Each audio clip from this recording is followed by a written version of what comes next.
Olá, meu nome é Aline, professora de Biologia. Estou aqui para estudar junto com vocês um pouco sobre reprodução dos fungos.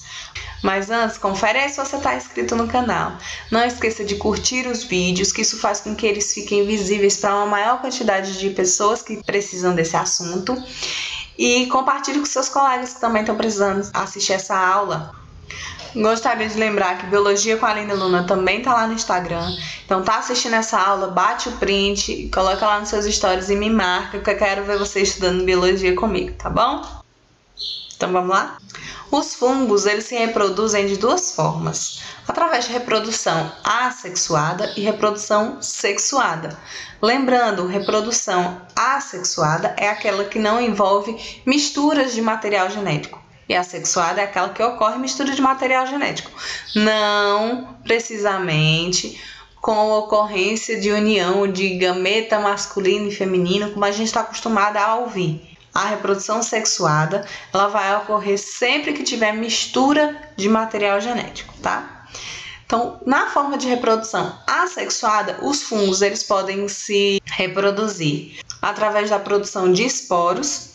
E aí, esses esporos, eles são produzidos através de uma sequência de mitoses. E esses vários esporos, eles são lançados no ambiente quando, em uma situação adequada, ele se desenvolve e dá origem a novos fungos. E o brotamento é a reprodução assexuada, em que um indivíduo unicelular ele vai dar origem a outros indivíduos. Aline, isso parece muito com divisão binária que tem lá nas bactérias, né? Na verdade, tem uma grande diferença, né? Na bipartição e divisão binária, a gente tem que uma célula se dividir em duas. E aqui no brotamento, na verdade, uma célula ela pode ir formando brotos e esses brotos estarem associados uns aos outros. Essa é a grande diferença. Aqui a gente tem um exemplo de levedura e algumas leveduras a gente pode ver aqui, ó, que tem vários pequenos brotos nascendo. E esses brotos eles podem ficar por um tempo associados.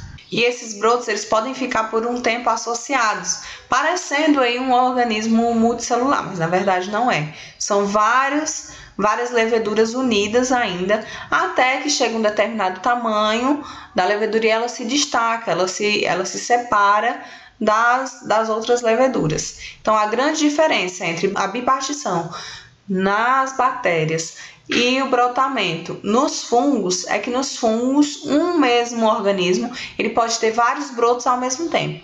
E lá nas bactérias, a bipartição, uma célula se divide e forma duas.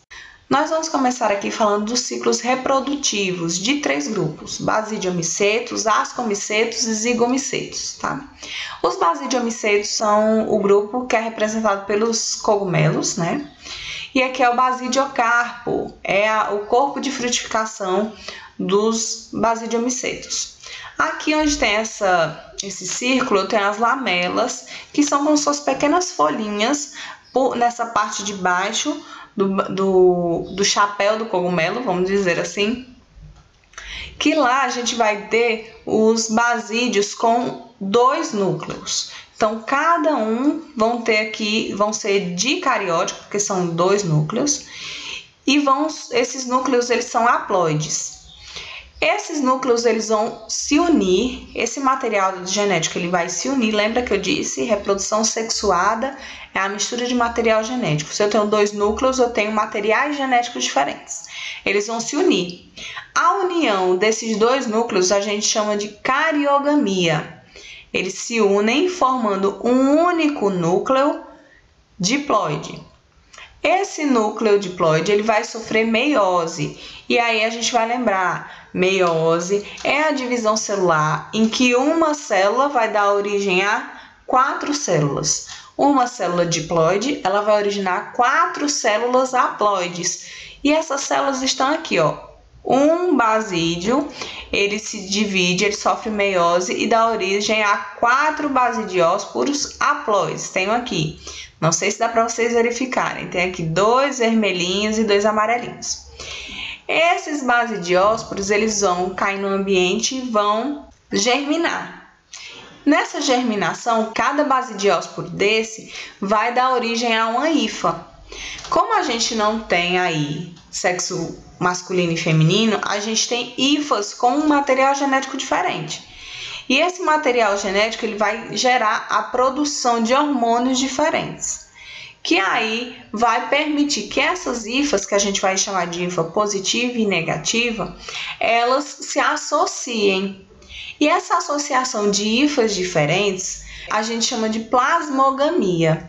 Então, uma hifa positiva com uma hifa negativa, ela vai se unir. Nessa união, o citoplasma das células dessa hifa, elas vão se fundir. Por isso que o nome dessa fusão é plasmogamia, a união do citoplasma, né?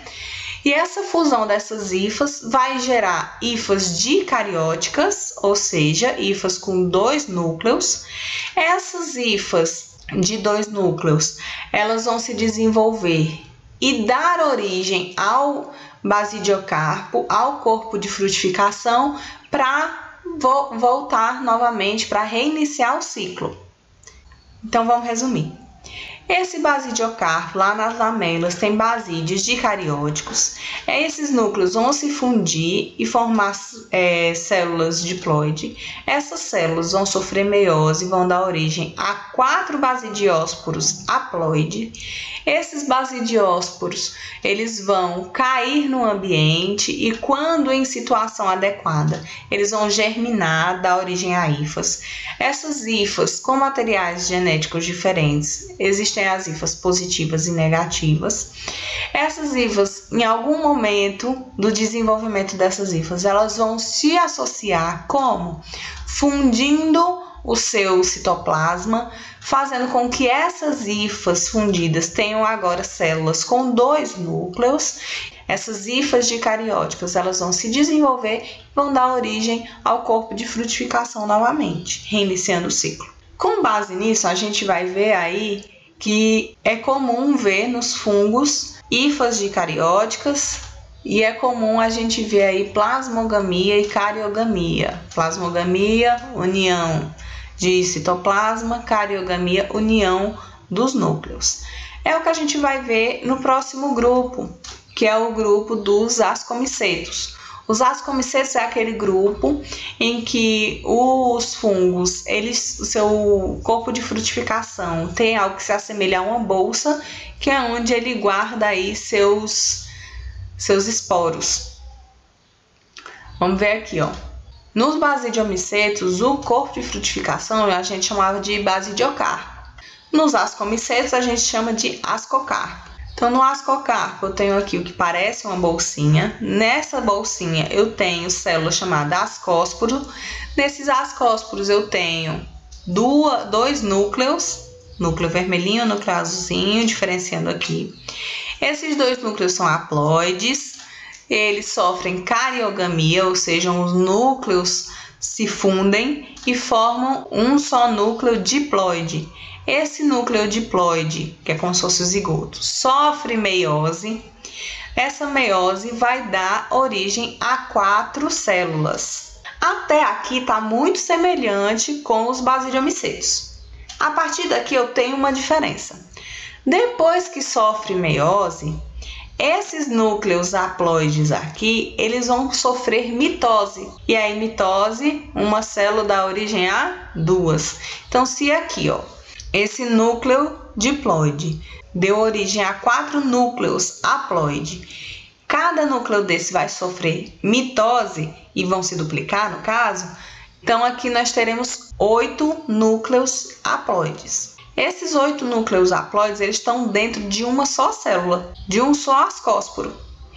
Esses ascósporos, eles são liberados no ambiente. Eles vão germinar, vão dar origem a hifas positivas e negativas, que vão sofrer plasmogamia, vão se unir e vão dar origem ao corpo de frutificação, bem semelhante com o basidiomiceto. Vamos resumir. O ascocarpo tem aí o ascósporo dicariótico com 2 células que se unem formando uma célula diploide que sofre meiose, que dá origem a 4 núcleos. Aí atenção aqui que a partir daqui tem a diferença, né? Esses 4 núcleos vão sofrer mitose e vão gerar 8 núcleos. Esses ascósporos serão liberados no ambiente. Quando em situação adequada, eles vão germinar, vão formar hifas. Essas hifas, elas vão sofrer plasmogamia. Nessa plasmogamia, vão formar hifas dicarióticas e dar origem aí ao corpo de frutificação para reiniciar o ciclo.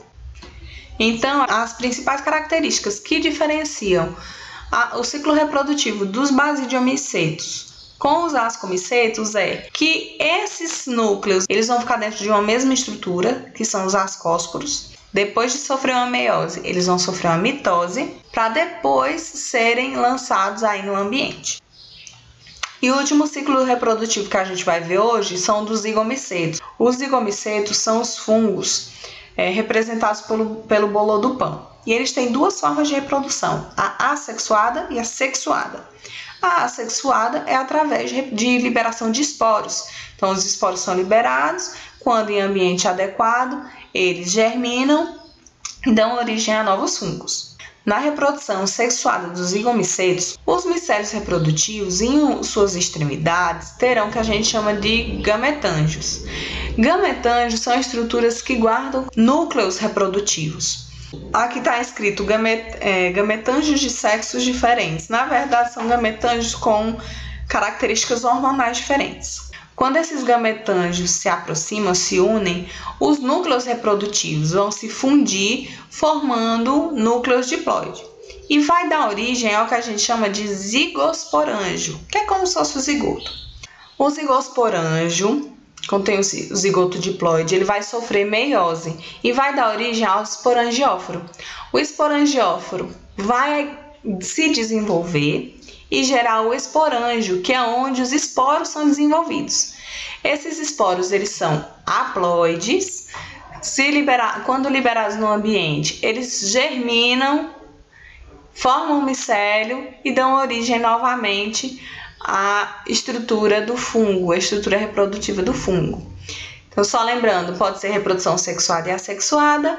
Na sexuada, os micélios, os gametângios se unem, formam o zigoto sofre meiose, dá origem ao esporangióforo, o esporangióforo desenvolve o esporângio, que armazena os esporos haploide, que são liberados no ambiente, que germinam e que retomam ao ciclo dando origem ao fungo. Então é isso.